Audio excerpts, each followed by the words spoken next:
ஓசிடின்னு ஒரு பிரச்சனை இருக்குங்க, அப்சசிவ் கம்பல்சிவ் டிசார்டர்னு சொல்லிட்டு. முன்னாடியெல்லாம் இந்த மாதிரி வார்த்தைகளை சொல்லும்போது நிறைய பேருக்கு தெரியாது. இப்போ வந்து இந்த ஓசிடி வந்து எல்லாருக்கும் ஒரு தெரிஞ்ச ஃபினாமினா ஆயிடுச்சு. ஏன்னா வந்து எல்லா மெட்டீரியலும் கூகுளில் அவைலபிளாக இருக்குது. அதனால வந்து இது ஒன்றும் புது வேர்ட் கிடையாது.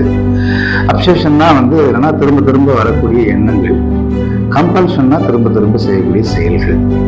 ஸோ இது வந்து பிரெயினில் ஏற்படக்கூடிய ஒரு கெமிக்கல் இம்பேலன்ஸால் வரக்கூடிய ஒரு கண்டிஷன். இதில் நிறைய பேருக்கு வந்து இந்த அப்சஷன் ஓசிடிக்கு வந்து ட்ரீட்மெண்ட் இருக்குங்கிறது தெரியாமல் அவங்களே வந்து திணறிட்டு இருப்பாங்க. அப்புறம் ட்ரீட்மெண்ட் எடுத்துக்கிறதுக்கு கூச்சப்படுறது, அந்த ஸ்டிக்மா, அது தேவையில்லைங்க. ஓசிடிக்கெல்லாம் ரொம்ப எஃபெக்டிவான ட்ரீட்மெண்ட் இருக்கு. ஸோ ட்ரீட்மெண்ட் எடுத்துக்கிறதுக்கு ஹெசிடேட் பண்ணாங்க. இதுக்கு வந்து இந்த அப்சஷன் ஓசிடிக்கு வந்து ட்ரீட்மெண்ட் இருக்குங்கிறது